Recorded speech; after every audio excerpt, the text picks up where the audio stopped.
नमस्कार, स्वागत है सभी किसान भाइयों को। आज हम लोग इस वीडियो में एक power truck hero model tractor के गियर को डिसेंबलिंग करेंगे और इस गियर के जॉब को हमने 3 पार्टों में डिवाइड किया है ताकि वीडियो लंबा ना हो। पार्ट 1, पार्ट 2 और पार्ट 3। पार्ट 1 में इसके गियर को डिसेंबलिंग करेंगे, पार्ट 2 और पार्ट 3 में इसके गियर के सारे पार्ट्स को एक एक करके असेंबल करेंगे।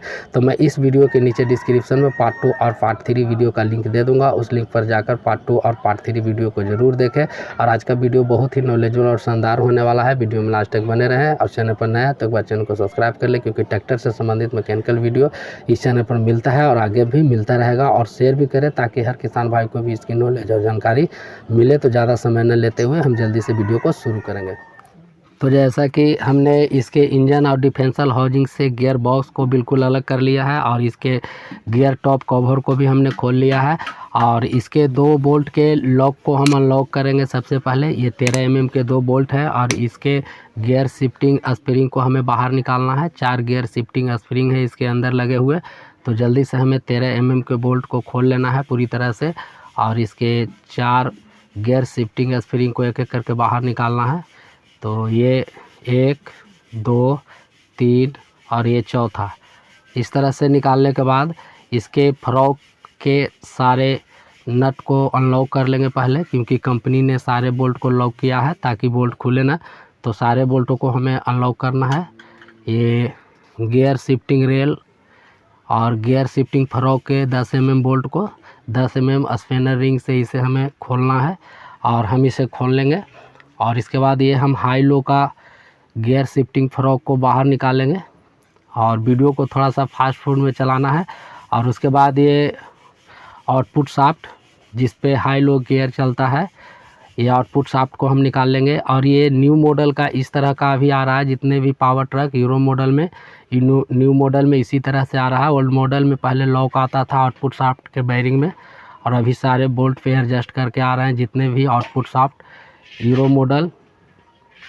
तो इस तरह से 6 बोल्ट को 13 mm के स्पैनर रिंग से हमें इसे भी खोल लेना है। और खोलने के बाद इसे भी आउटपुट शाफ्ट को अच्छे से बाहर निकाल लेंगे। ये भी बहुत ही आराम से आ जाता है बाहर, इसमें कोई ज़्यादा परेशानी नहीं है। पहले जो लॉक आता था उसमें थोड़ा परेशानी भी होता था, लेकिन इसमें जो बोल्ट है ये बोल्ट खोलना है और उसके बाद इसे एक एक करके बोल्ट खोलने के बाद इसे आसानी से एकदम बिल्कुल आराम से बाहर की ओर खींचना है और ये आराम से आ जाता है। और इसके साइड 2 सिम लगे होते हैं 2 तरह के।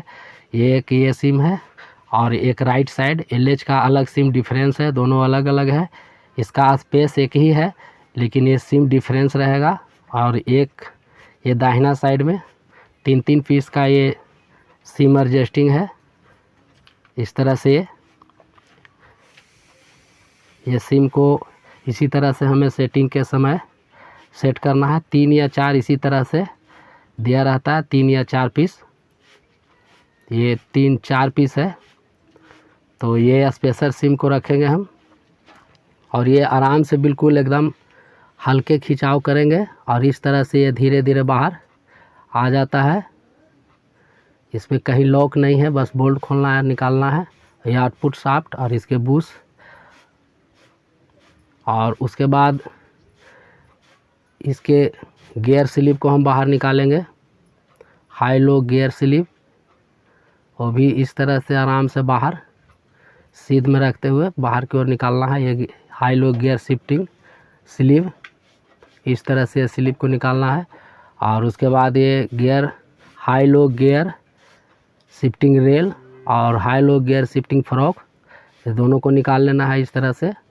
और बोल्ट को इसी में लगा देंगे ताकि बोल्ट इधर उधर ना हो। इस तरह से उसके बोल्ट को उसी जगह में हम एडजस्ट कर देंगे। तो हमें खोलते डिसेंबल करते वक्त जब हम गियर को डिसेंबल करते हैं तो सबसे पहले हाई लो फ्रॉक के साइड से ही हमें डिसेंबल करते जाना है।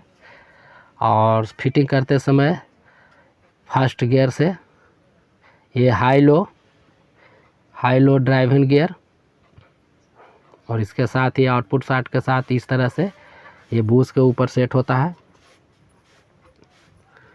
तो ये LH साइड से भी हम इसे खोल के निकालते जाएंगे, डिसेंबल करते जाएंगे, इसमें आराम होता है और ये अच्छे से डिसेंबल भी हो जाता है। और इसे सेटिंग करते समय हम इसके फर्स्ट गियर के तरफ से हम फर्स्ट सेकंड थर्ड फिर लास्ट में हाई लो इस तरह से सेटिंग करेंगे।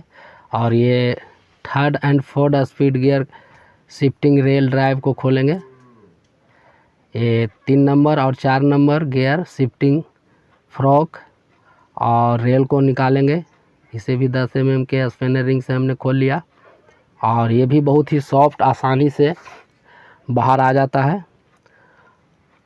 इस तरह से इसे हल्के हल्के चोट कभी कभी देना पड़ता है क्योंकि ये लॉक नट लगा होता है जिसके कारण कभी कभी ये एक जगह पकड़ लेता है। इसीलिए ये इस तरह से third and fourth gear shifting rail को इस तरह से बाहर की ओर खींचना है।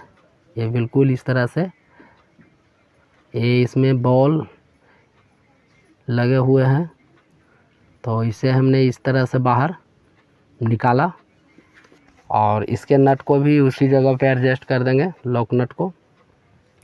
अब नेक्स्ट अगला सेकेंड स्पीड शिफ्टिंग रेल और सेकेंड स्पीड शिफ्टिंग फ्रॉक को खोलेंगे तो वो भी आसानी से निकल जाता है। इसी तरह से बारी बारी से हमें फ्रॉक को खोल लेना है, gear shifting frock and gear shifting rail.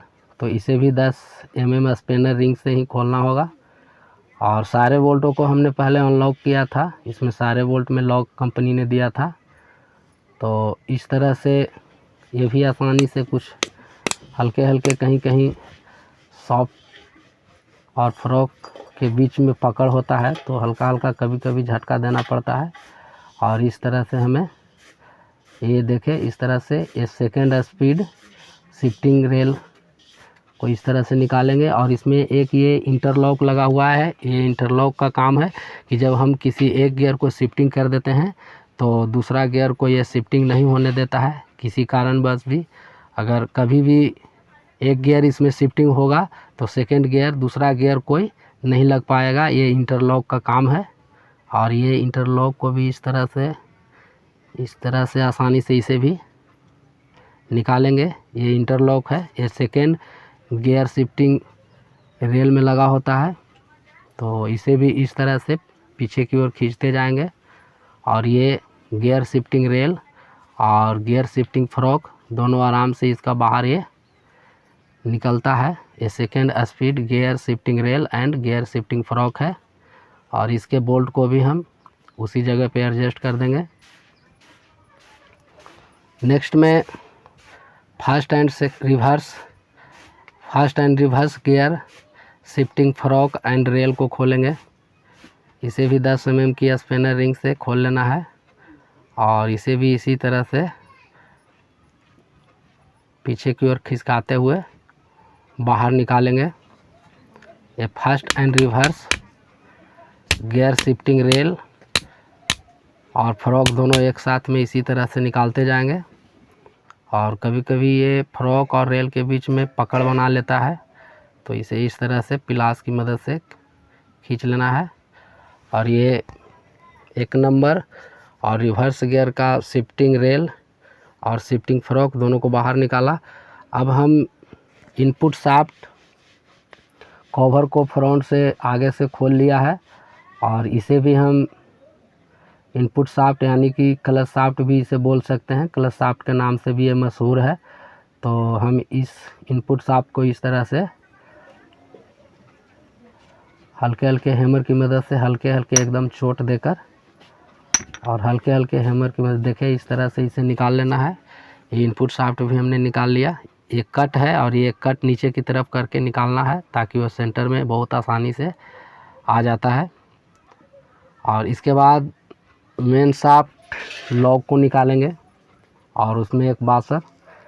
तो ये इनपुट शाफ्ट बिल्कुल फ्रेश है, इसमें कोई प्रॉब्लम नहीं है। तो इस तरह से अब हमें मेन शाफ्ट क्लिप लॉक को बाहर निकालना है। आउटलर पिलास से बाहर करेंगे उसे। मेन शाफ्ट लॉक को इस तरह से ये घुमाकर नीचे की ओर लाएंगे इस तरह से ताकि आउटलर पिलास को लगाने में सुविधा हो। ये इस तरह से ये क्लिप लॉक भी बाहर निकल गया है। देखे ये क्लिप लॉक। अब इसके बाद हम मेन शाफ्ट को स्क्रू ड्राइव की मदद से पीछे की ओर से खिसकाएंगे। ये बहुत ही आसानी से इस तरह से हल्के हल्के, ये देखें इस तरह से ये बाहर आया। और इसके सारे गियर को एक एक करके निकालेंगे। और ये एक साथ में 3rd and 4th gear sleeve, ये वाशर। और इसके बाद ये 3 नंबर गियर और 3 और 4 नंबर गियर स्लीव। उसके बाद 2nd स्पीड गियर को निकालेंगे, 2 नंबर गियर स्पीड, उसके साथ एक वाशर, स्पेसर वाशर के साथ। नेक्स्ट में 2nd गियर शिफ्टिंग स्लीव और 1st गियर दोनों एक साथ, और एक वाशर भी। नेक्स्ट रिवर्स गियर, ये 1st एंड रिवर्स स्लीव, और ये रिवर्स गियर को भी बाहर निकाल लेंगे इसी तरह से, ये रिवर्स गियर और उसके साथ ये बूश। और मेन शाफ्ट को बहुत आसानी से इसे हम बाहर निकाल लेंगे अब, क्योंकि सारे गियर निकल गए। अब हमें काउंटर शाफ्ट के लॉक नट को खोलना है, तो हमने काउंटर शाफ्ट के लॉक नट को खोल लिया है, अनलॉक कर लिया है। और इस तरह से हम बस दिखाएंगे थोड़ा सा वीडियो में। ये इसका लॉक, ये लॉक को अनलॉक करके, और ये इसके बाद एक लॉक नट, तो इसे हमने खोल लिया है पहले ही। अब हम इस काउंटर शाफ्ट पे ये साइड से हल्के हल्के हैमर की मदद से चोट देंगे, और ये धीरे धीरे चोट के सहारे पीछे की ओर खिसकते जाएगा बैक साइड में। और इस तरह से हम इसे चोट देते जाएंगे और ये पीछे की ओर आता जाएगा। इसी तरह से हल्के हल्के चोट से हम इसे बाहर की ओर निकालेंगे, और इसके सारे गियर को एक एक करके बाहर डिसेंबल करना है, बाहर निकालना है। हल्के हल्के चोट की मदद से इसी तरह से ये काउंटर शाफ्ट अपने जगह से निकला है। और ये काउंटेंट मेस गियर 50 टीथ, जो इसका दांता टूटा था, तीत टूटा था, 2-3 दांत, इसी के कारण खोलना पड़ा था। और ये काउंटर शाफ्ट मिडिल बूश, और ये counter shaft 3rd speed gear, 3 number का गियर स्पीड है। और ये 2nd gear speed counter shaft, और उसके साथ स्पेसर बूश भी, ये दोनों साथ में निकला। Next 1st speed gear 1 number, और ये रिवर्स स्पीड गियर।